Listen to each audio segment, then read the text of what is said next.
अस्सलाम वालेकुम, मैं हूं सईद अलवी और आप देख रहे हैं पॉडकास्ट विद सईद अलवी। नाज़रीन, आज के जो हमारे मेहमान शख्सियत हैं, किसी तारफ़ के मोहताज नहीं, बहुत जाने माने दिफाई तजियाकार हैं, ब्रिगेडियर रिटायर बाबर अलाउद्दीन साहब। आप चेयरपर्सन हैं CM directorate of evaluation, feedback, inspection and monitoring, और इसके अलावा आप दिफाई तजियाकार भी हैं। आपसे आज हम मुल्क की जो सिक्योरिटी की सूरत हाल है उस हवाले से हम तफसीली बातचीत करेंगे। इस वक्त जो मगरबी बार्डरों के ऊपर पाकिस्तान को दहशतगर्दी का सामना है, इस हवाले से हम तफसीली बातचीत करेंगे कि ये दहशतगर्दी क्यों हो रही है, इसके पीछे अवामल क्या हैं, कौन कौन इन्वॉल्व है और किस तरीके से हम इस दहशतगर्दी का मुकाबला कर सकते हैं और इससे जान छुड़ा सकते हैं। इसके अलावा आज हम इनसे बात करेंगे कि पंजाब हुकूमत के कितने प्रोजेक्ट चल रहे हैं।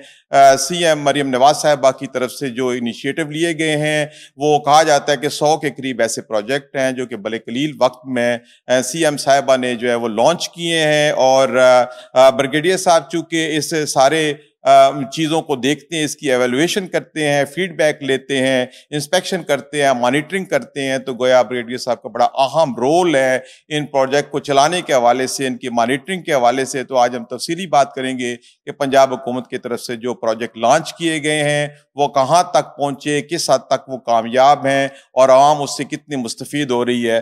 ब्रिगेडियर बाबर अलाउद्दीन साहब, पॉडकास्ट में खुशामदीद। बहुत शुक्रिया सही साहब, आप मेहरबानी।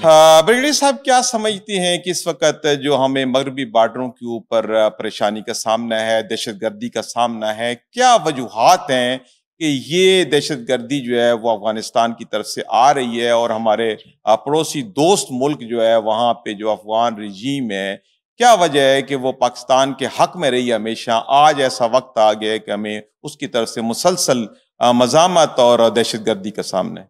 बहुत शुक्रिया सही साहब, बड़ा इंपॉर्टेंट मौजू जिस पे आपने ये सवाल भी किया। आज हर पाकिस्तानी इसके मुताल्लिक कंसर्न भी है। दहशतगर्दी पाकिस्तान में को आज से नहीं है, वैसे तो अफ़गान वॉर के दौरान भी हमने देखा कि दहशतगर्दी उस वक्त सही मानों में पाकिस्तान में मैं कहता हूँ इंट्रोड्यूस हुई थी, उसके अवामल उस वक्त कुछ और थे। लेकिन ये जो मौजूदा दहशतगर्दी का पैटर्न है, ये आज इसको भी तकरीबन 2 दहाइयों से ज़्यादा हो चुका है। सही। ये जब 9/11 के बाद ये शुरू हुआ और आज तक जारी है।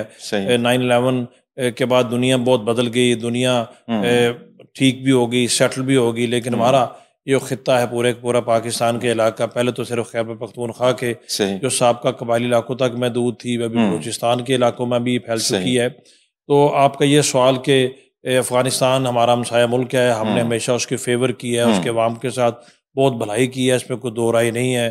पिछले 40 सालों से हमने 30 लाख से ज़्यादा अफ़गानियों को पाकिस्तान में न सिर्फ रखा हुआ है, मैं पनाह का लफ्ज़ इस्तेमाल नहीं करता, न सिर्फ रखा हुआ है, सोसाइटी का हिस्सा बन गए हैं। हमने कोई तमीज़ नहीं रखी उनमें और पाकिस्तानियों में, हर लिहाज से उनको लुक आफ्टर किया है और उनका साथ दिया है। उनकी तीसरी नस्ल पाकिस्तान में भी परवान चढ़ रही है। और उसके बावजूद आज हालात ये हैं कि अफ़गानिस्तान का जो तालिबान रजीम है वो खुल के पाकिस्तान की दुश्मनी पे उतर आया है, पाकिस्तान के दुश्मनों के हाथों में वो खेल रहे हैं। इसकी बहुत सारी वजूहात हैं, उस पर एक अलग से प्रोग्राम किया जा सकता है। लेकिन इस मुख्तसर वक्त में जो आज की दहशतगर्दी है, बुनियादी तौर पर आपको पता है अफगानिस्तान के इस रजीम को दुनिया नहीं मानती, दुनिया एक्सेप्ट नहीं करती, और उनके पास दुनिया ने उनका एक हिसाब से उनके कोई ज़राए आमदन नहीं है, उनको कहीं से कोई पैसे नहीं मिलते। उनके जो पैसे का इन्हिसार है, गवर्नमेंट चलाने का इन्हिसार है, या वो मनशियात के ऊपर है, जो ये ओपीएम वहाँ पर बहुत सारे इलाकों में होती है, इलीगल स्मगलिंग पर है, इलीगल मनी ट्रांजेक्शन पे है, टेरर मनी पे है। ये जो टेररिस्ट ग्रुप हैं, ये जो पैसा लोगों से इकट्ठा करते हैं, और अभी फिर ज़ाहिर है जब पैसा चाहिए तो हिंदुस्तान को तो एक ऐसा वहाँ पर इनकी सूरत में इस तरह के प्रॉक्सी मिल गए हैं कि पाकिस्तान की दुश्मनी तो हर वक्त वो मुतलाशी रहते हैं कि किसी तरीके से पाकिस्तान को नुकसान पहुंचाया जाए, तो वो पैसा पंप इन कर रहे हैं, इनको पैसा चाहिए और उस पैसे के उनका अलाकार ये बने हुए हैं, और इनको इस चीज़ की समझ नहीं आ रही कि हिंदुस्तान उनको यूज कर रहे हैं। हिंदुस्न कभी भी उनका खैर खा नहीं हो सकता, ना मजहब एक है, ना सकाफत एक है, ना उनकी अप्रोच एक है। बहरहाल फिलहाल तो वो इन तमाम चीज़ों को बालाए ताक रखते हुए उनके अलाकार बने हुए हैं, और हमारे मुल्क में आके दहशतगर्दी की वारदातों को, इन एक्टिविटीज़ को ना सिर्फ सपोर्ट करते हैं, डायरेक्टली इन्वॉल्व भी हैं। और ये पूरी जंग है जो हम पर मुसल्लत की गई। लेकिन सही सब इसमें जो असल बात यह है कि अल्हम्दुलिल्लाह पाकिस्तान की फौज ने और पाकिस्तान की कौम ने भी जिस बहादुरी दिलेरी से इस जंग को लड़ा है, कामयाबी से लड़ा। बिल्कुल आप देखें कि जितने ये नेटो हो गया, आईएसएफ आया, बहुत सारे ममालिक आए, सोवियत यूनियन आया, सब यहाँ से हजीमत उठा के वापस चले गए और पाकिस्तान की फौज आज खड़ी। और इसलिए मैं तो हमेशा ये कहता हूँ जंग सिर्फ हमारी नहीं, हम पूरी दुनिया की जंग लड़ रहे हैं। जी बिल्कुल आप सही कह रहे हैं। पाकिस्तान ऐसा एक मुल्क है जिसको बहुत ज्यादा दहशतगर्दी के सामने। अच्छा ब्रिगेडियर साहब जरा ये बताएं कि हम हमेशा अफगानिस्तान की हर रजीम के साथ कनेक्टेड रहे हैं, ये क्या वजह हुई कि अब जब मौजूदा रजीम आई है तो फिर पाकिस्तान उससे कनेक्ट ना हो सका और फिर इंडिया ने अपनी वहां पे जगह बना ली, अपनी प्रॉक्सीज बना ली, फिर एक वक्त गुजरने के साथ अब एक चैलेंज बन चुका है पाकिस्तान के लिए। तो ये कहाँ सिलसिला हमारा टूटा कि जब हम तालिबान को अपने साथ लेके ना चल सके या वो हमारे साथ ना चले? असल में ये जो रजीम तालिबान के, इनके साथ तो हम सबसे ज़्यादा कनेक्टेड थे, हमारी हमदर्दियाँ भी थी। अब सोवियत यूनियन के टाइम पे जो मौजूदा तालिबान के लीडर्स हैं, ग्रुप्स हैं, इनके जो बड़े थे, ज़रा हम उनको सपोर्ट भी किया और दुनिया ने सपोर्ट किया, सिर्फ हमने नहीं किया। अपने इंटरेस्ट की बात होती है, अभी तक इनसे हम कनेक्टेड थे। दरअसल इसके अंदर जो ये टीटीपी के कुछ लोग हैं, उनके इनके साथ लिंक्स भी हैं, उन्होंने इनको ओवरऑल ब्लैकमेल भी किया हुआ है, ये उनको छोड़ भी नहीं सकते, इनका माजी एक है, इनके बहुत से नजरियात मिलते हैं और ये प्रॉब्लम ये समझते हैं, हिंदुस्तान ने इनके जहन में एक नैरेटिव डाला हुआ है कि आपको हम बेहतर मदद कर सकते हैं, पाकिस्तान आपको इस्तेमाल करता है, पाकिस्तान आपकी भलाई नहीं चाहता, पाकिस्तान अपनी हेजमनी चाहता है और पाकिस्तान आपको एक इंडिपेंडेंट स्टेट के तौर पे उस तरीके से फलने फूलने नहीं देना चाहता, आपको यूज करते हैं सेंट्रल एशिया तक जाने के लिए। ये सारे के सारे वो बेसिक रीजंस हैं जिनको बुनियाद बना के उन्होंने नैरेटिव बिल्ड किया और उसके साथ हिस्ट्री को जोड़ दिया और फिर ड्यूरल लाइन के बीच में बीच आ गए। फिर हमारे मुल्क में अनफॉर्चुनेटली कुछ ऐसे ग्रुप्स हैं जो सियासत के नाम पे भी इनकी हमदर्दी रखते हैं अपनी सियासत को, तो वो तमाम जब चीजें इकट्ठी हो जाती हैं, हाँ ये वाली बात कि हमने उनको कनेक्ट तो हम उनसे है, हमारा उनसे राब्ता भी है। आपने देखा होगा पिछले 6 महीनों में अफगानिस्तान के जो फॉरेन मिनिस्टर आए और हमारे फॉरेन मिनिस्टर जो डिप्टी प्राइम मिनिस्टर भी हैं, उनकी मुलाकातें भी हुई हैं, चीन में भी हुई हैं, कतर में भी हुई हैं और सेंट्रल एशिया में भी एक मुलाकात हुई। तो ये नहीं कि हमारा उनसे राब्ता नहीं है, राब्ता उनसे हमारा बिल्कुल है। बट बात यह है कि उसमें कुछ ये जो टीटीपी के मुंसले ग्रुप्स हैं जिनके साथ उनका ताल्लुक भी, जब यहाँ पर अमेरिका था, जब यहाँ पर नेटो फोर्सेस थी, उस वक्त ये टीटीपी के लोग उनके साथ मिलकर उनके खिलाफ लड़ते थे, तो अभी उनको रिटर्न करने की बात आई है। तो ये एक बहुत बड़ी मैस है, एक बहुत बड़ी मैस है। जिस नैरेटिव की आपने बात की जिसके पीछे हमारा जो अजली दुश्मन भारत है, हमें किस तरीके से काइनेटिक ऑपरेशन के साथ साथ उस नैरेटिव को चेंज करने के लिए हमें क्या करना चाहिए, किस तरह के इकदाम करने चाहिए? वो बैकडोर डिप्लोमेसी हम कर सकते हैं, क्योंकि इस वक्त जो तालिबान रेजीम है इसके सारे लोग पाकिस्तान के साथ तो वेल कनेक्टेड है, यहाँ रहे, पढ़े, ट्रेनिंग ली, सारा कुछ हुआ। तो इन सब मतलब राब्ते होने के बावजूद अब आप क्या समझते हैं कि इस नैरेटिव को रिवर्स कैसे किया जा सकता है? देखिए इसमें 2-3 तरीके हैं। काइनेटिक ऑपरेशन तो हैं, इसमें कोई दो राय नहीं है कि दहशत गर्दों के खिलाफ यही तरीका कार होता है, ये मरवजा तरीका है, तारीख भी ये बताती है, दुनिया में यही होता है। दहशत गर्दों के साथ मुज़ाकरात नहीं होते, मुज़ाकरात और दहशत गर्दी दोनों इकट्ठे नहीं चल सकते। आपको हथियार रखने पड़ते हैं, मैं चलो फेंकने की बात नहीं करता, हथियार रखने पड़ते हैं। आपको उस मुल्क के आइन और कानून को मानते हुए, इंटरनेशनल मरवजा कवानीन को मानते हुए आपको बातचीत की तरफ आना पड़ता है। जब तक आप उस तरीके से नहीं आते तो आपसे बातचीत को करेगा। मिलिट्री ऑपरेशन, काइनेटिक ऑपरेशन तो बिल्कुल साथ साथ चलेंगे, चलते रहने चाहिए। दूसरी तरफ कुछ काम किया जा सकता है, मजीद बेहतर किया जा सकता है, सेंसिटाइज पब्लिक को किया जा सकता है, बिलखुसूस वो लोग जो इनके खिलाफ इनके मुतालिक हमदर्दी रखते हैं। मुल्क में कंसेंसस होना चाहिए। ये रिलीजन को इस्तेमाल करते हैं, रिलीजियस लोगों को साथ मिला के उस पर काम होना चाहिए, हो भी रहा है, शायद उसको मजीद तेज करने की जरूरत है, यानी कि उस पर काम नहीं हो रहा। इनको ये रियलाइज कराने की जरूरत है कि आपका जो रविश है, जिस राह पे आप चल पड़े हैं, ये आपके लिए कतन फायदेमंद नहीं है, कि आपने अपनी किस्मत लिखवा ली हुई है कि अफगानिस्तान के लोगों के मुकद्दर में तबाही, बर्बादी, खाना जंगी, आफ्टर ऑल लोगों का कसूर क्या है? आज भी आप रिपोर्ट्स पढ़े, दुनिया की रिपोर्ट यही कह रही है कि अफगानिस्तान के अवाम जो है गुर्बत, अफलास कि इतनी गहराइयों में चले जा रहे हैं कि उनके लिए सिवाय बर्बादी के कुछ भी नहीं है। तो बेसिकली इनके ऊपर एक ऐसा होलसम काम करने की मजीद जरूरत है, गवर्नमेंट कर भी रही है। देखें जितना हम इस पे सही साहब चांस दे रहे हैं अमन को, अब हम दो ममालिक के साथ तावन कर रहे हैं, हमने एक रिस्पॉन्सिबल स्टेट का किरदार अदा किया, हालांकि जो हमारी मिलिट्री कैपेबिलिटी है, हम चाहें ट्रेलर दिया भी हम जो चाहें तो इनके जो दहशतगर्द की जो कैंप वहां पर खोस्त पख्तिका और उसमें और पख्तिया में, नंगरहार में, कुंड नूरिस्तान नीचे जो सारे के सारे इनके फैले हुए हैं, उनको खत्म करने में हमें कोई देर नहीं लगती है। कंधार को बहुत दूर नहीं है, अमन के ख़्वाह है कि हम कहते हैं कि अमन से ये मामला हल हो जाए। और दूसरा, हम अफगानिस्तान के अवाम के साथ मोहब्बत करते हैं, उनके साथ खैर, हम उनको नुकसान नहीं पहुंचाना चाहते, हम कभी भी कोलैटरल डैमेजेस की तरफ नहीं जाते। इसलिए अभी भी हमने सब्र का दामन नहीं छोड़ा,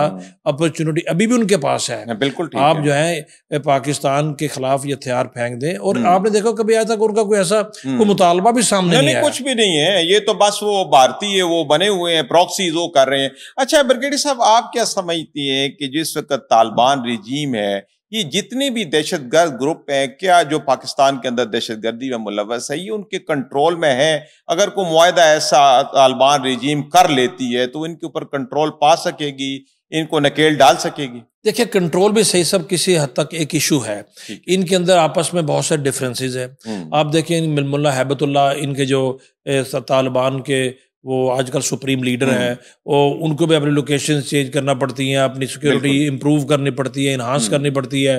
हक्कानीज की अपनी एक सोच है, जो मुतवक्किल साहब है उनकी अपनी एक सोच है। इनके अंदर ग्रुपिंग तो है, कुछ जो है ना वो टीटीपी के साथ ज्यादा लिंक्ड है, कुछ कहते हैं ये नहीं करना चाहिए। कंट्रोल एक इशू है, बट ये नहीं कह सकते कि 100% उनको वो बेबस है। अगर पाकिस्तान ने तो यहाँ तक भी कहा है कि अगर आप इनको कंट्रोल नहीं कर सकते, आप हमें बताएं, हम आपकी मदद करते हैं। सही, हम आपकी मदद करते हैं, लेकिन आप इनको सपोर्ट तो ना करें, पैटर्नाइज तो ना करें, डिफेंड तो ना करें। आप कह दें हम आपकी मदद कर सकते हैं, सपोर्ट से दस्तबरदार हो जाए, सपोर्ट से दस्तबरदार हो जाए, सरेआम नहीं हो सकते तो पाकिस्तान के साथ बैक चैनल में जाके बात की जा सकती है से इसको। क्योंकि अगर आप सपोर्ट से दस्तबरदार इनकी होंगे, या किस तरीके से, मतलब काबुल में जाके अगर नूर वली महसूद बैठा हुआ है, अगर कंधार में या खोस्त में जाके लोग बैठे हुए हैं हाफिज गुल बहादुर के, तो कैसे ये कह सकते हैं कि जी हम इनके साथ वो कंट्रोल नहीं कर सकते या कुछ करते? टारगेट जब पाकिस्तान एंगेज किए, इनके इंटेलिजेंस हेडक्वार्टर में तो उनके लोग बैठे होते हैं, तो ये कंट्रोल उनको अभी फिलहाल करना भी नहीं चाहते। Reasons well known to them. Control अगर इनका 100% नहीं भी है, ठीक है, तालिबान रजीम एक वीक रजीम है, पूरे अफगानिस्तान में इफेक्टिवली इनकी गवर्नमेंट भी नहीं है, इनके ज्यादा कंट्रोल, बट ये भी हकीकत है सही साहब कि तालिबान रजीम जो है पख्तून डोमिनेटेड है, और पाकिस्तान के बॉर्डर के साथ जो जितना भी ये अफगानिस्तान का इलाका है, जिसको मशरकी अफगानिस्तान कहते हैं, कुंड नूरिस्तान से शुरू होकर नीचे कंधार तक, ये सारे का सारा पख्तून डोमिनेटेड है। पख्तून राब्ते हो सकते हैं। टीटीपी के गड़बड़दरी है, बिल्कुल, टीटीपी तो इंटीरियर अफगानिस्तान में नहीं जाती, वो तो इसी बॉर्डर इलाके में रहती है, तो उनको ये कंट्रोल कर सकते हैं, ये नहीं है, लेकिन उनकी नीयत नहीं है बावजूद। बिल्कुल। अच्छा ब्रिगेडियर साहब, आप क्या समझते हैं कि तालिबान रिजीम और इंडिया के दरमियान जो एक नेक्सस बना हुआ है पाकिस्तान के खिलाफ, उसको तोड़ने के लिए क्या इकदामात ऐसे हों ताकि हम उसको तोड़ के इस मसले का हल निकाल सकें? एक तो जैसे हमने पहले बात की कि हमारा इंटेलिजेंस नेटवर्क को हम ज्यादा बेहतर करने की ज़रूरत है। इनके साथ कुछ ऐसे लोगों को बीच में शामिल करके हमें इंगेज करने की ज़रूरत है। फिर बॉर्डर मैनेजमेंट को बेहतर करने की ज़रूरत है। फिर हिंदुस्तान को दुनिया में एक्सपोज करने की ज़रूरत है। मज़ीद ऑफेंसिव डिप्लोमेसी की ज़रूरत है ताकि दुनिया को बताया जाए कि हिंदुस्तान एक स्टेट टेररिज्म के तौर पर क्या कुछ कर रहा है। फिर इनको वो बताने और समझाने की मज़ीद ज़रूरत है कि देखिए हिंदुस्तान आपके साथ ना बॉर्डर मिलता है, ना आपकी कोई चीज़ भी उनसे आपके मुश्तरक नहीं है। पाकिस्तान से जरिए आपकी ट्रेड जाती है, लैंड लॉक कंट्री है। आज हम ट्रेड बंद कर दें आपकी तो आप तो भूखे मर जाएंगे। तो इसलिए मेरा ख्याल है इन हवालों से अगर इनको कोई बातचीत करने की या कोशिश की जाए तो। और दूसरा फिर जहां तक हिंदुस्तान की इंटेलिजेंस एजेंसी है, आल्दो हमारी अल्हम्दुलिल्लाह ISI बहुत बेहतर उनकी निस्बत प्रोफेशनली दुनिया मानती है, वो तो खैर नेगेटिविटी के तौर पे काम करते हैं। उनको काउंटर मजीद बेहतर करने की जरूरत है, उस पर हो भी रहा है काम, ये नहीं कि नहीं हो रहा, उस पर काम भी हो रहा है। और साथ ही साथ साइड बाय साइड जो इनके टेररिज्म के जो बेसिस है, देखें एक हमें बात सही सब बड़ी इंपॉर्टेंट दुनिया को समझने की जरूरत है। अगर दुनिया ने इस वक्त तवज्जो ना दी ली तो ये अफगानिस्तान दोबारा से एक दफा से फिर AP centre of world terrorism बन जाएगा। तो क्या दुनिया किसी और 9/11 की मुंतजर है? ये पाकिस्तान दुनिया के पूरी दुनिया में इस वक्त दहशत गर्दी के खिलाफ सबसे मजबूत और सबसे आहनी दीवार है, और प्रोबेबली आखिरी दीवार भी है। अल्हम्दुलिल्लाह ये दीवार हम कभी गिरने नहीं देंगे। अच्छा, जिस तरफ खतरे की तरफ आपने इशारा किया है कि दोबारा अफगानिस्तान को एपी सेंटर बन सकता है दहशतगर्दी का, क्या पाकिस्तान को अपनी जो सफारती जो इकदामात है उनको तेज करने की जरूरत है कि हम इस चीज को एक्सपोज करें कि पाकिस्तान जो है वो लगातार दहशतगर्दी का जो है वो शिकार हो रहा है, तो हम इसको एक्सपोज करके भी इस मसले का हल निकाल सकते हैं? पाकिस्तान ने बेहतरी की गुंजाइश तो खैर हर वक्त रहती है। पाकिस्तान ने डिप्लोमेटिकली पिछले साल डेढ़ में जितनी कामयाबी हासिल की है, आज पाकिस्तान की बात दुनिया जितने बेहतर तरीके से सुनती है इस तरह पहले कभी भी नहीं था। लोग पाकिस्तान को अहमियत देते हैं। हमारे जब प्राइम मिनिस्टर, जब हमारे chief of the army staff किसी मुल्क के दौरे पे जाते हैं, किसी फोरम पे जाते हैं, उनको इतनी अहमियत मिलती है कि वो सेंटर स्टेज पे होते हैं। तो हमारे जो कैपिटल्स हैं, बिलखुसूस जो यूरोप में है या अमेरिका में है, वहाँ पर आपकी बात इस हद तक ठीक है। मजीद आगे कोशिश करने की और ऑफेंसिव डिप्लोमेसी की जरूरत है। आगे से बहुत बेहतरी है, लेकिन जैसे मैंने कहा हर वक्त चूंकि बेहतरी की गुंजाइश रहती है। ये थ्रेट अभी ये threat perception change threat perception है, अभी इससे रवायती तरीके से बिल्कुल डील नहीं किया जा सकता। तो 12 हमारे सफारतकारों को ज्यादा अब्रेस्ट रहने की जरूरत है इस सूरत हाल से, और आपस में कोलैबोरेट करके कोऑर्डिनेशन के साथ इसी कामयाबी को या जो हमने इस वक्त इनिशिएटिव दुनिया पजीराई मिली है इसको मजीद बेहतरी से आगे ले जाने की जरूरत। अच्छा ब्रिगेडियर साहब, जो लोकल सहूलतकार हैं इन इलाकों में जहाँ पे दहशतगर्दी हो रही है, उनका कला कमा करना कितना जरूरी है? उनका जो नेटवर्क है उसको तोड़ना कितना जरूरी है, और इस हवाले से क्या इकदाम? लोकल सहूलतकार सही साहब दो किस्म के होते हैं। एक तो डायरेक्टली वो लोग जो इनको वहाँ पर पना देते हैं, सपोर्ट करते हैं। मैं चूँकि बहुत सारे इस इलाके में खुद भी रहा हूँ, उसमें दो किस्म के लोग हैं। एक तो वह जो कि ब्लैकमेल होते हैं, जिनको बंदूक की जोर पे लोग उनके घरों पे आके तो पना लेते हैं या उनके गांव में आके पना लेते हैं। दूसरे वो हैं जो कि पैसे की बुनियाद पर, पैसा बहुत मिलता है, वो उनको पना देते हैं। तीसरे, आल्दो इसमें काफ़ी हद तक इस में कमी हुई है, कुछ लोग जो कि रिलीजियसली जो समझते थे पहले तो बहुत ज़्यादा, अभी बहुत कम हो गया कि शायद ये लोग ज़्यादा रिलीजियस हैं और ये जो कह रहे हैं वो ठीक कह रहे हैं, और इस तरह के सहूलतकारी उनको मिलती है। या फिर जैसे पहले हम बात कर रहे हैं, कुछ लोग पोलिटिकली अपने नज़रियात उनके साथ अलाइन करने की कोशिश करते हैं पॉलिटिकल माइलेज के लिए, वहाँ से उनको शेल्टर मिलता है। तो इन लोगों को अभी इनके खिलाफ भरपूर कार्रवाई की ज़रूरत इस तरीके से है कि पॉलिटिकल लोगों के खिलाफ तो चलो उनको पॉलिटिकल बताने की ज़रूरत है बार बार कि आप ये काम ठीक नहीं कर रहे, सियासत ऐसी ना करें कि मुल्क की सलामती के जो है वो खिलाफ हो। बाकी दूसरे जो है उनके खिलाफ ऑपरेशन हो रहे हैं, इंटेलिजेंस बेस्ड ऑपरेशन हो रहे हैं। और अभी मैं आपको ये बताऊं कि काफी हद तक इन इलाकों के अवाम भी इनसे तंग आ चुके हैं। इनको लोकल सपोर्ट अभी इनको वो लोकल सपोर्ट नहीं मिलती अभी, तभी तो इंटेलिजेंस बेस्ड ऑपरेशन कामयाब है। हाँ बिल्कुल, अब बहुत पहले इंटेलिजेंस बेस्ड अभी हमने देखा कि जो भी खबर आती है उसमें यही बताया जाता है कि जो भी हमला हो रहा था उसको नाकाम बना दिया गया। जी। अच्छा ब्रिगेडियर साहब, ये बताएं कि जो अफगान माजरीन यहाँ पे बड़े अर्से, आपने खुद बताया कि 2-3 दहाइयों से यहाँ पे हमने उनकी मेजबानी की, बड़े अच्छे तरीके से रखा, एक आम शहरी के तौर पे यहाँ पे रहे, आजाद शहरी के तौर पे रहे। आज जो सूरत-ए-हाल ये पैदा होगी इतनी संगीन, तो ऐसे हालात में इनका यहाँ पे रहना जो है वो दुरुस्त नहीं है, और फैसला किया गया है कि इनको निकाला जाए। तो जब इनको यहाँ से फोर्सफुली निकाला जाता है तो फिर ये दूसरे इलाकों में जाके आबाद हो जाते हैं। जैसे अभी कल की खबर है कि इस्लामाबाद में किसी पार्क के अंदर वो टेंट में थे, फिर केपी के हवाले से बात की जाती है कि वहाँ जाके आबाद हो जाते हैं। तो इस हवाले से क्या इकदामात करने की ज़रूरत है? क्या सूबाई हुकूमतों को भी साथ देना चाहिए और इस मसले से हम ताकि निकल सकें? जी, इसमें कोई शक नहीं, यकजाहियत होनी चाहिए पॉलिसी में। अफ़गानिस्तान के जो लोग हैं वो बिल्कुल हमारे इस्लामी भाई हैं, हमने उनको 40 साल तक अपने पास रखे हैं। अभी उनके मुल्क के अंदर एक गवर्नमेंट है, ज़ाहिर है वहाँ पर अभी फॉरेन ऑक्यूपेशन फोर्सेज नहीं है, तो उनके पास कोई रीज़न नहीं है यहाँ पर रहने की।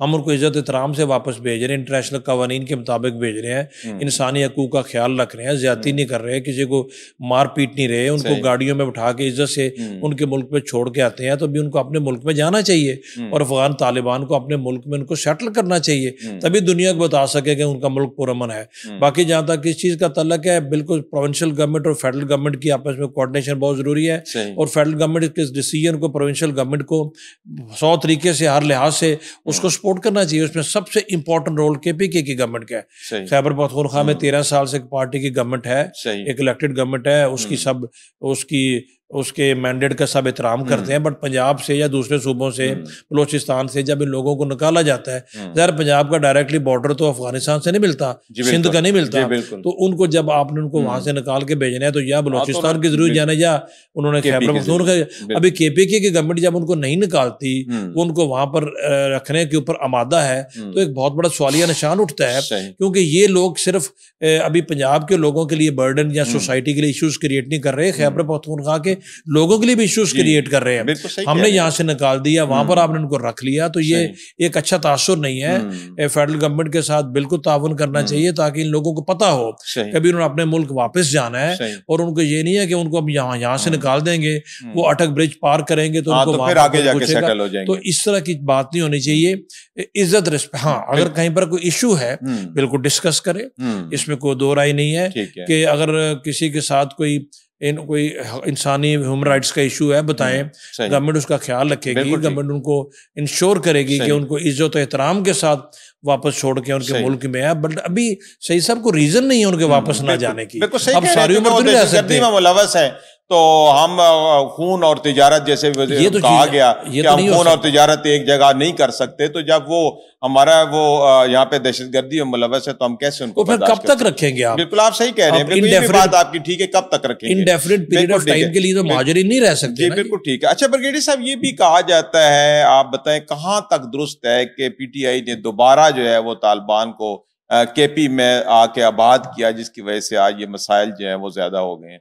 ये जब उनकी गवर्नमेंट थी तो उस वक्त आपको याद है कि उस वक्त बातचीत की एक सिलसिला शुरू किया गया, उसमें लोगों को थोड़ा सा टाइम भी दिया गया, कुछ लोग वापस भी आए, कुछ कहा गया इनको स्पेस दे, लोगों ने कहा अच्छा ठीक है इनसे बातचीत करें, लेकिन हमने देखा यह है कि जब भी इनसे बातचीत की गई है माजी में भी, ये बातचीत को और इन मुआहदों को यूज करते हैं टाइम गेन करने के लिए, ये फिर थोड़ी देर के बाद रीइमर्ज हो जाते हैं। तो वही हुआ उस वक्त जो उनको स्पेस दी गई। मैं तो स्पेस देने वाला हूँ कि चलो नीयत को स्ट्रेट अवे नहीं कहता, शायद उन्होंने इस नीयत से किया हो कि ये लोग ठीक हो जाएंगे, लेकिन हमें एक उस वक्त भी तबका फिक्र था जो कहता था कि इनको स्ट्रेट अवे इस तरीके से ना करें, होल्ड ऑन, इनके माजी को देखते हुए अपने प्रोटेक्टिव मेजर्स लें, उसके बाद आप इनको वो करें। बट वो हो गया, माजी जो टाइम गुजर गया।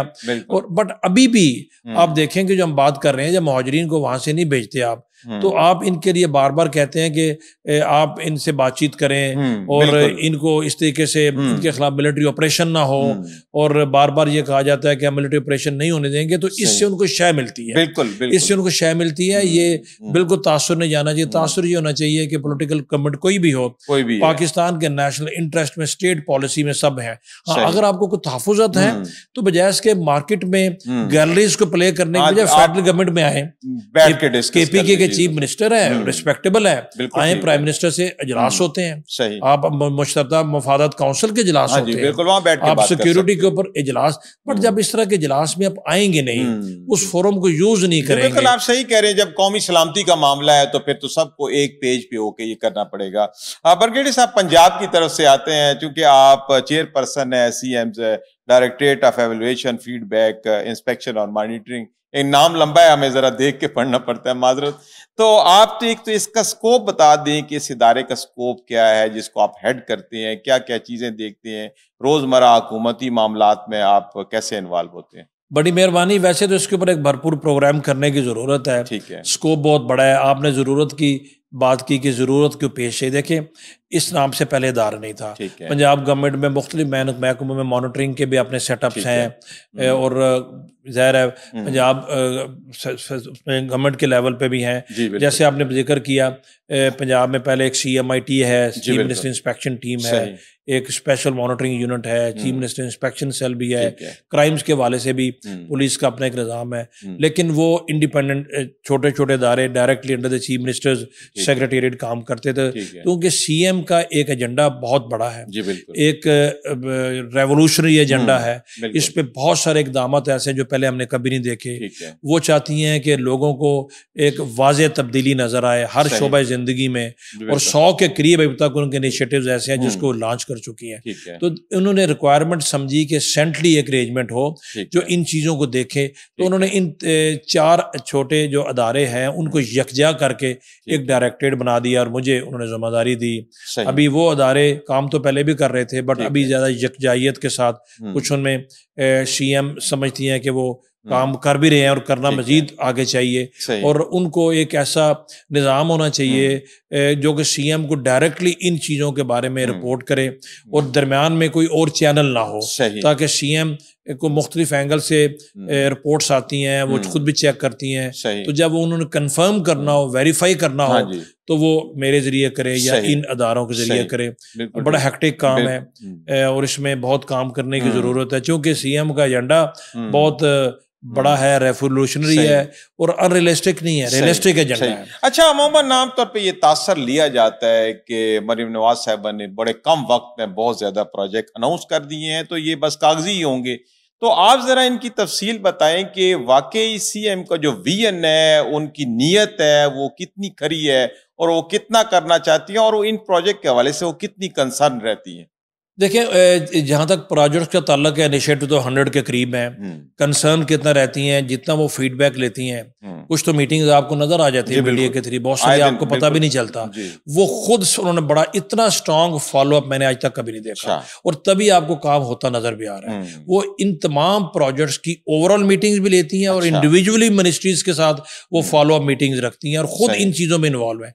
विजन उनका अपना है, कॉन्सेप्ट उनका अपना है। ये कॉन्सेप्ट वो किसी और का नहीं है। तजवीज़ उनको आती हैं, तजवीज़ कोई भी उनको दे सकता है, लेकिन खुद उसको एवेल्युएट करती हैं। जब खुद एवेल्युएट करती हैं तो she is always on top of the things. और जहाँ तक इस चीज़ का ताल्लुक है कि जी वो कागजी, एक बुनियादी फ़र्क सही सब ये है कि सीएम किसी भी इनिशिएटिव को, अपने किसी भी इकदाम को उस वक्त तक अनाउंस ही नहीं करती जब तक उस पर अमली तौर पर काम शुरू नहीं हो जाता। तो ये उसका सबूत है कि बात वादों की या दावों की नहीं है। मिसाल के तौर पर आपने सुना होगा कि पंजाब में सीएम ने ये किसानों के लिए किसान कार्ड्स का इजरा किया, अकलियतों के लिए उन्होंने अकलियती मिनॉरिटी कार्ड्स किए, माजूरों के लिए हिम्मत कार्ड का इजरा किया, मुख्तलिफ किस्म के उन्होंने कार्ड्स का इजरा किया।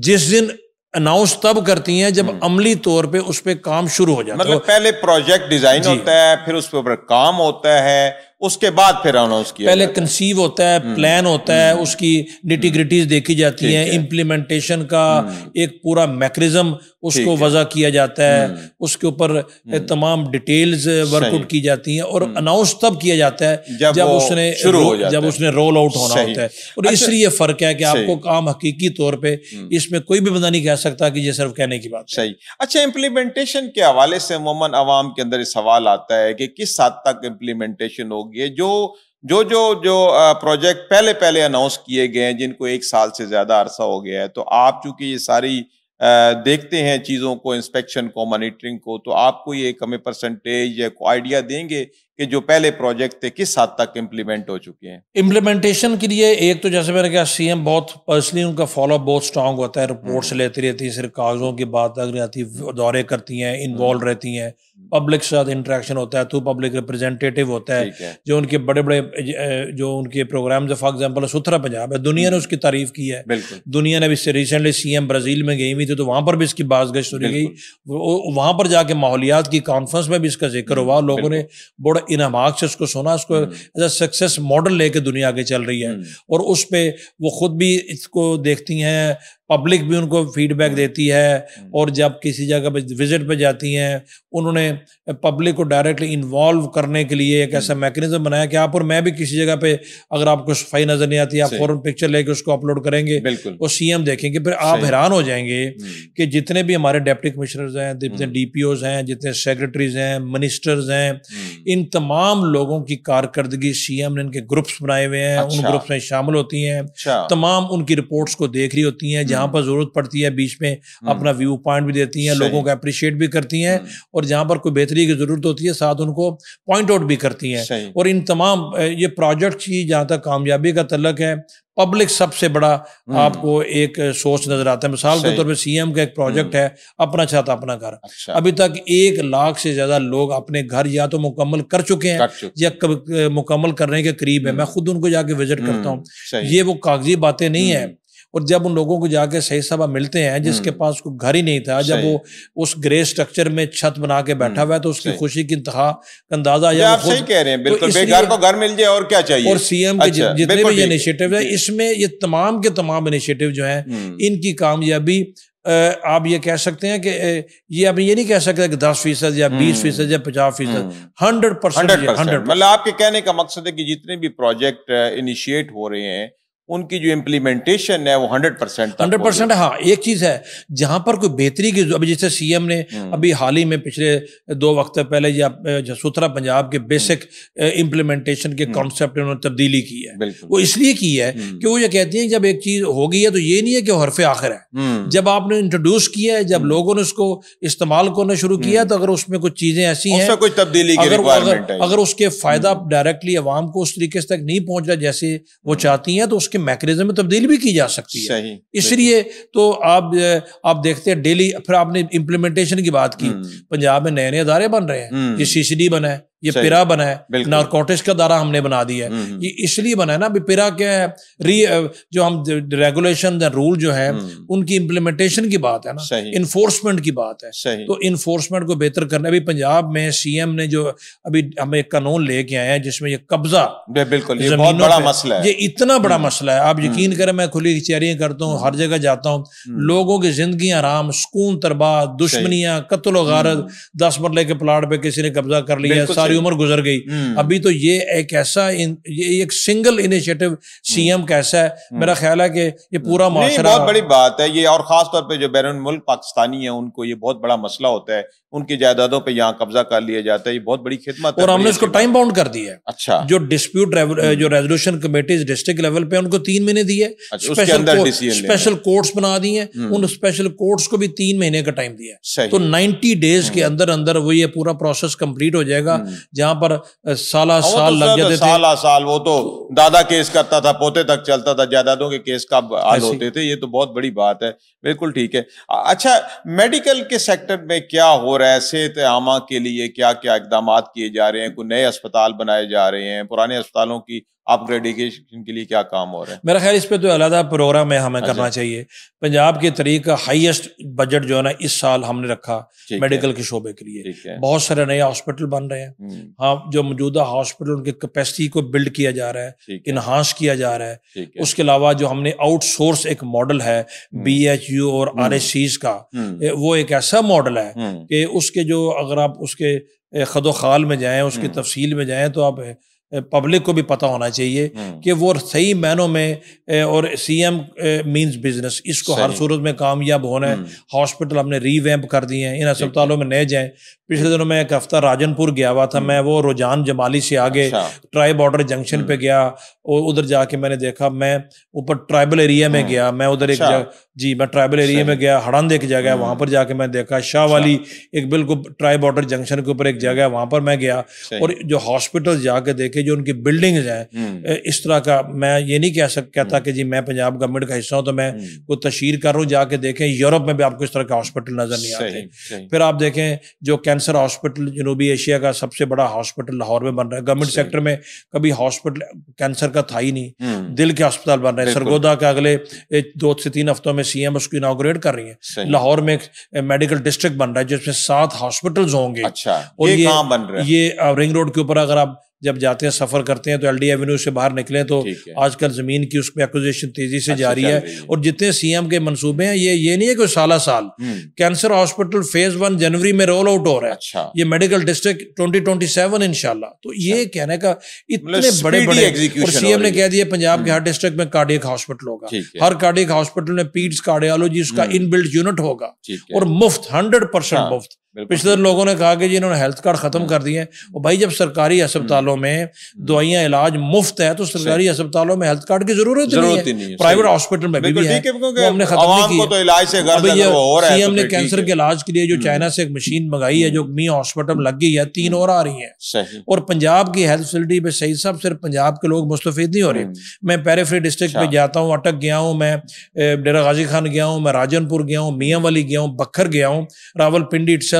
इन अस्पतालों में गिलगित बल्तिस्तान, आजाद कश्मीर और केपीके के लोगों की बड़ी तादाद यहाँ पर आती है, क्योंकि वहां पर कॉरेस्पॉन्डिंगली इतनी बड़ी फैसिलिटीज है ही कोई नहीं है, और हम किसी को इनकार नहीं करते।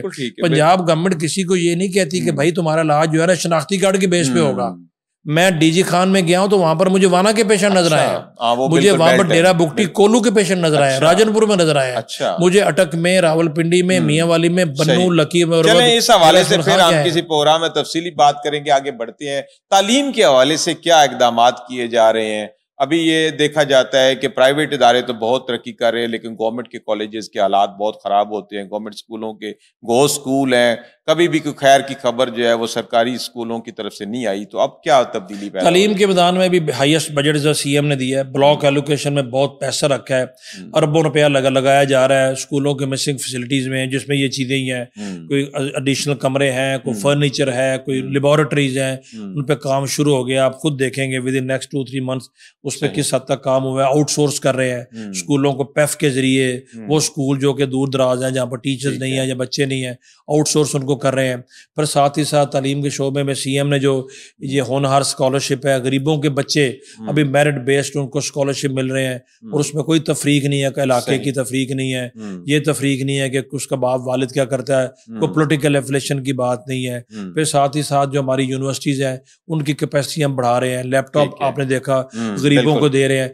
फिर अभी सीएम के एक इनिशिएटिव है जिसमें हर डिस्ट्रिक्ट में एक स्कूल को हम school of centre of excellence बना रहे हैं, और एक स्कूल को स्कूल ऑफ एमिनेंस बना रहे हैं। और ये आपके बिल्कुल दानिश स्कूल के मॉडल के तर्ज के स्कूल होंगे, हर साल ये बनते चले जाएंगे। इससे गरीबों के बच्चों को भी एक बेहतरीन एजुकेशन हासिल करने का मौका मिलेगा।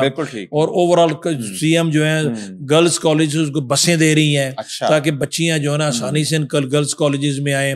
और तालीम के शोबे में एक मेरिट बेस्ड सीएम की हिदायत के ऊपर स्ट्रिक्टली मेरिट बेस्ड एक ट्रांसफर पॉलिसी जो है ना इंट्रोड्यूस हो चुकी है, उस पर काम भी हो रहा है। टीचर्स की इंडक्शन को हम बेहतर कर रहे हैं। मजीद पैक्टा बन गया है, पैक्टा का दायरा बना दिया है, जिससे कैरिकुलम को हमने मजीद बेहतर किया है। और बहुत सारी और पैक्टा के दायरे में सीएम ने चीजें मर्ज कर दी हैं। एजुकेशनिस्ट को वहां पर लेके आ रहे हैं, जो कि प्रोफेशनल्स हैं, जो कि जिनकी जरूरत भी सोसाइटी में है, और उनको बड़े अच्छी पे पैकेज सैलरीज के ऊपर हम लेके आ रहे हैं, ताकि प्राइवेट सेक्टर के साथ उनका मुकाबला किया जा सके। अच्छा ब्रिगेडियर साहब, एनवायरनमेंट के हवाले से पंजाब हुकूमत क्या कर रही है? हर साल हमें पहले से ज्यादा क्लाइमेट चेंज की वजह से स्मोक का सामना रहता है। तो अभी आजकल हम देख रहे हैं, वैसे पिछले साल से स्मोक कम है, क्या इसमें हुकूमती इकदामात का अमल दखल है? बहुत अमल दखल है। एक environment policy, environment force CM ने रेज कर दिया है, इन्फोर्समेंट के ऊपर अमल दरामद हो रहा है। पंजाबी में तो काम हो रहा है, इसी पंजाब में हम रहते हैं। पिछले साल और उससे पिछले साल लाहौर में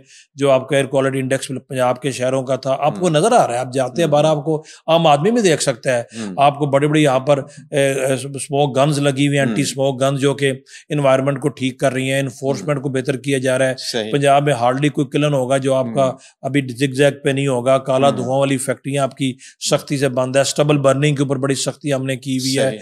ओवरऑल जो इन्वायरमेंट के तहत जितने भी फैक्ट्रियां हैं, बिजनेस सेंटर हैं, अदारे हैं, उनको रजिस्टर किया जा रहा है। असल में इन्वायरमेंट के शोबे में इन्फोर्समेंट की कमी थी, उसके ऊपर हमने ज्यादा जोर दिया है। बहुत सा सफर भी करने वाला है, ये नहीं कि सब कुछ कंप्लीट हो गया, लेकिन आगे से बहुत बेहतरी है, नजर भी आ रही है।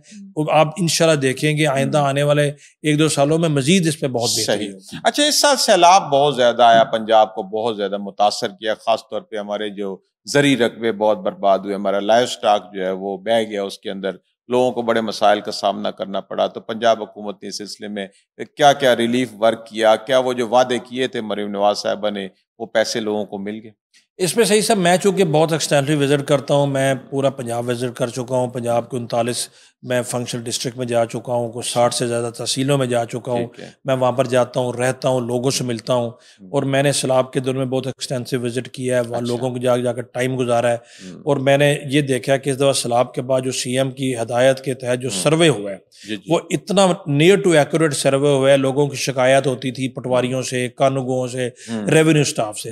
सर्वे का बेसिक सिस्टम सीएम ने चेंज कर दिया। सर्वे टीम 5 लोगों पर मुश्तमिल बनाई, उसमें लाइफ स्टॉक का नुमाइंदा भी था, ज़राअत का भी था, अर्बन यूनिट के वॉलंटियर यंगस्टर्स भी थे, फौज का नुमाइंदा भी था, पटवारी भी था। उसका फायदा ये हुआ कि इतना रियलिस्टिक सर्वे हुआ है। अभी जब मैं जाता हूँ तो बहुत कम शिकायतें लोग करते हैं कि जी मेरी फसल तबाह हो गई, मकान गिर गया, मुझे पैसे नहीं मिले। और सीएम ने जो पैसे देने का सिस्टम भी कुछ लाइनें लगा के, सीएम का बेसिक कॉन्सेप्ट ये है कि जो हकदार है उसको जब आपने मदद देनी है, स्टेट की जिम्मेदारी है, उसकी तस्दीक मत करें, उसका भरम रखें, उनके घरों में पैसे जाएं, उनको कार्ड्स के जरिए पैसे मिले, उनके अकाउंट्स में पैसे आए ताकि उनको हकदारों तक उनका हक पहुंचे। और यही वजह है कि बिलियंस ऑफ रुपए तकसीम हो रहे हैं। फ्लड रिलीफ के मद में आपको बहुत कम शिकायतें नजर आती हैं, आपको धक्कम पेल नजर नहीं आती।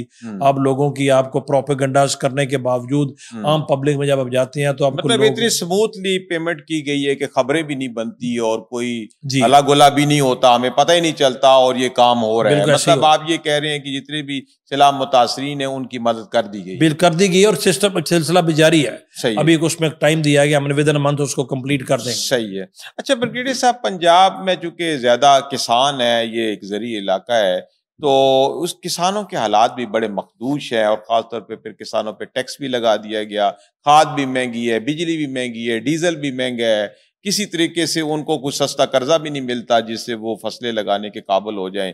तो पंजाब हुकूमत इस सिलसिले में क्या कर रही है? पंजाब एक एग्रीकल्चर बेस्ड इकॉनमी तो पूरा मुल्क ही है, पंजाब एग्रीकल्चर का बेस है। हमारा पीएमएलएन का बहुत बड़ा वोट बैंक है, किसानों से मुंसलिक है, किसानों के इश्यूज बिल्कुल हैं, ये नहीं कि इश्यूज नहीं है, कुछ मेजर इश्यूज हैं। सीएम उसके साथ पूरे तरीके से बाखबर भी हैं। कुछ किसानों के जो फसल खराब होगी उसमें डायरेक्ट हिसाब मौसम का भी आ जाता है। सैलाब ने फसलें खराब कर दी, कुछ बीमारियां आ गई, कुछ मार्केट के ट्रेंड्स ऊपर नीचे हो गए। तो सीएम ने किसानों के लिए भी कुछ इकदाम तो ऑलरेडी अनाउंस कर दिए हैं, कुछ अभी आपको खुद भी मजीद भी नजर आएंगे। हमने छोटे किसानों को लुक आफ्टर करने के लिए किसान कार्ड दिए हैं जिसमें उनको जो कर्जा मिल रहा है वो सूद फ्री है, उनको कोई सूद नहीं देना। फिर उसके बाद हमने ग्रीन ट्रैक्टर 10 लाख रुपए की सब्सिडी दे रहे हैं, उन्होंने रिटर्न भी नहीं करनी, वो लोगों को हम दे रहे हैं। फिर आपने सैलाब में जो किसानों को हमने हेल्प आउट किया है। फिर गंदम के लिए हमने एक जो वीट सपोर्ट पैकेज दिया। फिर गंदम की पिछले साल सपोर्ट प्राइस का बहुत बड़ा मसला था, अभी हमने गंदम की सपोर्ट प्राइस भी गवर्नमेंट ने फिक्स कर दी है, फिक्स कर दी है। अभी गवर्नमेंट कोशिश कर रही है कि किसी हद तक कुछ कीमतों को, जो बेसिक इशू जो है खाद की कीमतों का है और ज़रूरी अद्वियात की कीमतों का है, सब्सिडी पहले मिलती रही है। सही सब अब हमारी इकोनॉमी सब्सिडीज की मुतहम्मिल नहीं हो सकती क्योंकि सब्सिडी मुस्तकिल हल नहीं होता। सब्सिडी से वक्ती रिलीफ तो आ जाता है, इकोनॉमी के ऊपर बहुत बोझ बढ़ता है। फिर इंटरनेशनल इदारे IMF वगैरह भी उस पर एतराज करते हैं, वो कहते हैं लॉन्ग टर्म मेजर्स के तौर पे आप करें। तो अपने मार्केट बेस्ड इकोनॉमी है तो मार्केट के मुताबिक ट्रेंड बनने चाहिए। बट इसमें कोई शक नहीं है कि किसानों की मुश्किलात बिल्कुल हैं। इस दफा आपने देखा होगा कि इस दफा चावल की लोगों को कीमत ठीक मिली है। मैं खुद एक देहात से ताल्लुक है, छोटे मोटा एग्रीकल्चर खुद भी करता हूँ। चावल की कीमत से लोग इस बार मुतमिन है उसका बिल्कुल फैले कि सीएम को ये भी देखना पड़ता है कि अगर अब गंदम की प्राइस 6000 पे चली जाएगी तो आटा भी महंगा हो जाएगा। तो आपको सिर्फ किसानों के साथ साथ आपको आम जो लोग हैं उनका भी ख्याल करना पड़ता है। बट डेफिनेटली जिधर शोबा अंडर स्ट्रेस है, इसमें मजीद काम करने की जरूरत है। सीएम कर भी रही है, लोगों को यकीन रखना चाहिए कि जो उनकी डिवोशन डेडिकेशन है, जिस तरीके से दूसरे शोबों में उनके इकदाम के पॉजिटिव रिजल्ट नजर आ रहे हैं, इसमें भी इंशाल्लाह मजीद नजर आए। ठीक है। अच्छा ब्रिगेडियर साहब, क्योंकि सीएम खुद भी खातून है तो खवातीन के तहफ़्फ़ुज़ के लिए वर्क प्लेसेस के ऊपर उनको तहफ़्फ़ुज़ फराहम करने के लिए भी कोई इक़दाम किए जा रहे हैं, वो कवानीन बनाए जा रहे हैं और पहले से मौजूद कवानीन पे अमल दरामद किया जा रहा है। ये तो उनका फोकस पॉइंट है जी, इसमें कोई शक नहीं है। वुमेन हरासमेंट को बहुत सीरियस उन्होंने रेड लाइन उसको करार दिया गया है। सेफ सिटीज़, हमारा पूरा पंजाब का हर डिस्ट्रिक्ट सेफ सिटी ऑलमोस्ट बन गया। अभी तहसीलों की तरफ हम जा रहे हैं, सेफ सिटीज़ कैमरा इंस्टॉल कर दिए गए हैं। और सीएम की हिदायत अभी ये है कि स्कूल बच्चियों के स्कूलों कॉलेजों के सामने बाहर भी ये कैमराज लगाएं, वहाँ पर पैनिक बटन लगाएं, फिर वर्चुअल वुमेन पुलिस स्टेशन हमने बना दिए हैं, ख़वातीन के मतलब जो ख़वातीन के खिलाफ जराइम है उनके ऊपर सख्ती से हिदायत है, फौरी तौर पर FIRs हों। और एक ओवरऑल ये मैसेज बहुत स्ट्रॉन्ग सोसाइटी में चला गया है कि अभी किसी खातून के साथ कुछ ज्यादती करके उसको हरास करके कोई बच नहीं सकता, और ये फैक्ट भी है। ओवरऑल मैं जब मॉनिटर करता हूँ, जो कि मेरा काम ही ये है, तो ख़वातीन के खिलाफ जराइम में ड्रास्टिक कमी आई है। ड्रास्टिक कमी आई है, ख़वातीन को एम्प्लॉयमेंट की बेहतर अपॉर्चुनिटीज मिल रही हैं। CM खुद खातून है पंजाब में, इस वक्त 9 हमारे डिस्ट्रिक्ट में डिप्टी कमिश्नर ख़वातीन है, हमारे 3 डिवीजन में कमिश्नर ख़वातीन है, बहुत सारे असिस्टेंट कमिश्नर ख़वातीन है। इतनी बड़ी तादाद में किसी जगह भी एडमिनिस्ट्रेशन में फील्ड में ख़वातीन काम नहीं कर रही जितनी पंजाब है, और बहुत अच्छा काम कर रही है। तो CM के आने से उनको हौसला मिला है, उनको बहुत ज्यादा प्रोजेक्शन मिली है, उनको सपोर्ट मिली है। तो ये तो अब देखें जितने भी हमारे इदारे हैं, ये आपने पैरा में ख़वातीन नजर आएंगी, आपको एंटी नारकोटिक्स फोर्स में ख़वातीन नजर आएंगी, तो ख़वातीन को भी बहुत ज्यादा। बिल्कुल ठीक है। अच्छा, ट्रैफिक के हवाले से क्या कोई इक़दाम किए जा रहे हैं? अगर पब्लिक पे जाए तो कहते हैं इतने ज्यादा जुर्माने कर दिए गए हैं कि हम वो देने के काबिल भी नहीं। इसके पीछे लॉजिक क्या है? वाकई उसका बड़ा आज भी कुछ कवानीन में तब्दीली की गई। असल में बहुत सारी कीमती जानें सही सब ट्रैफिक हादसा में ज़ाया होती हैं, बहुत तकलीफ होती है, दुख होता है। उसमें कुछ कसूर तो हमारा इन्फोर्समेंट का भी था, कुछ पब्लिक अवेयरनेस का इशू भी था। और जब लोगों को आपने सहूलतें दे दी हैं, सड़कें अच्छी बना दी हैं, आपने ट्रैफिक सिग्नल्स हर जगह लगा दिए हैं, आपने सेफ सिटी के कैमराज लगा दिए हैं, तो फिर कोई रीजन नहीं है कि पब्लिक इनको वायलेट करे रूल्स रेगुलेशन को। तो जुर्माने बढ़ाने का मतलब एक डेटरेंस है। अगर मोटरसाइकिल पे हेलमेट पहनना है तो ये कल्चर हमें अभी अडॉप्ट करना पड़ेगा। अगर ट्रैफिक सिग्नल्स को नहीं तोड़ना तो भाई नहीं तोड़ना, अगर ओवर स्पीडिंग नहीं करनी तो नहीं करनी, इस पे तो कोई दो राय नहीं हो सकती। तो जुर्माने बिल्कुल बढ़ाए गए हैं ताकि लोग कवानीन की पासदारी करें, उन पर अमल करें, और ट्रैफिक से रिलेटेड जो इश्यूज हैं, जो हादसात हैं, उनको रोकने का सबसे बेस्ट तरीका भी यही होता है कि जी आप कवानीन पर अमल करें। और रूल्स, हमारे मुआशरे में लोगों की शिकायत ये होती है कि कवानीन रूल्स बन तो जाते हैं, अमल दरामद नहीं होता। तो अमल दरामद के ऊपर भी तवज्जो दी जा रही है, और ट्रैफिक पुलिस का दायरा कार बढ़ाया जा रहा है, और इससे आगे की निस्बत चीजें बहुत बेहतर हो रही है। और उम्मीद है कि इससे थोड़ा डर खौफ भी होगा, और लोग बात ज्यादा जुर्माने होंगे तो लोग डर के भी वायलेशन नहीं करेंगे। ये बात एक तरफ से देखा जाए तो बिल्कुल ठीक है। अच्छा, CM मरीम नवाज साहबा के ज़हन में ये रोड इंफ्रास्ट्रक्चर और ओवरऑल इंफ्रास्ट्रक्चर के डेवलपमेंट के लिए क्या खाका है, वो क्या करना चाहती हैं, और किस तरह का इंफ्रास्ट्रक्चर हम आगे बेहतर होता देख सकते हैं? PMLN की गवर्नमेंट जब भी है पाकिस्तान में या पंजाब में, तो रोड इंफ्रास्ट्रक्चर तो कम्युनिकेशन इंफ्रास्ट्रक्चर तो बहुत बेहतर हुआ है। बल्कि PMLN के अलावा नवाज शरीफ साहब जब प्राइम मिनिस्टर थे, जब शहबाज शरीफ साहब चीफ मिनिस्टर थे, आज भी प्राइम मिनिस्टर है, या भी मरीम नवाज साहब है, किसी ने इतना रोड इंफ्रास्ट्रक्चर भी या कम्युनिकेशन इंफ्रास्ट्रक्चर डेवलपमेंट इतना काम नहीं किया। CM ने पहले साल आते ही एक रोड रेस्टोरेशन प्रोग्राम था, बिलियंस ऑफ रुपीज उस पर खर्च हुए, सैकड़ों अरब रुपए उस पर खर्च हुए, हजारों किलोमीटर पंजाब की जो सड़कें, कोई पिछले 4 साल में तो कुछ हुआ ही नहीं था, उन सड़कों को CM ने पहले रिस्टोर किया। अभी रोड जब रिहेबिलिटेशन प्रोग्राम अभी CM ने शुरू किया है, कुछ फ्लड की वजह से हमें फंड्स डाइवर्ट करने पड़े हैं, बट एक बहुत बड़ा वसी प्रोग्राम है जिसमें इंटर डिस्ट्रिक्ट रोड्स के ऊपर तवज्जो है, फार्म टू मार्केट रोड पे तवज्जो है, बड़े बड़े शहरों में अंडर पासेज फ्लाईओवर्स बन रहे हैं, सिर्फ लाहौर में नहीं, आप देखें रावलपिंडी में बन रहे हैं, सिग्नल फ्री कॉरिडोर्स बन रहे हैं, मोटरवे पंजाब में सिर्फ पाकिस्तान में पंजाब ही में एक मोटरवे भी बनने जा रही है, जो लाहौर से भावनगर मोटरवे है, उसके ऊपर भी काम लैंड एक्विजिशन ऑलमोस्ट कंप्लीट हो गई है। उसके ऊपर भी फिर CM ने अभी CM के इंस्ट्रक्शन है बड़े बड़े इंटर डिस्ट्रिक्ट रोड जो है उनको ड्यूल कैरेजेस करें। इस वक्त बिहाड़ी मुल्तान पे काम हो रहा है, चेन्नई फैसलाबाद पे काम हो रहा है। इसी तरीके से आप देखें तो पंजाब की चंद एक जो बड़ी बड़ी सड़कें थी जो कि सिंगल रोड थी, उनके ऊपर अभी CM की हिदायत के ऊपर, स्पेशल हिदायत के ऊपर उन पे काम शुरू है ताकि ट्रैफिक हादसा कम हो और लोगों को सफर की आसानी हो। तो कम्युनिकेशन इंफ्रास्ट्रक्चर में पंजाब में तो ऑलमोस्ट रेवोल्यूशन। अच्छा ब्रिगेडियर साहब, आप अगले 2-3 साल में लाहौर को कैसा देख रहे हैं? लाहौर के बारे में मरीम नवाज साहबा का क्या विजन है? कौन सी बड़ी तब्दीलियां हो रही हैं? कौन से बड़े रोड बन रहे हैं?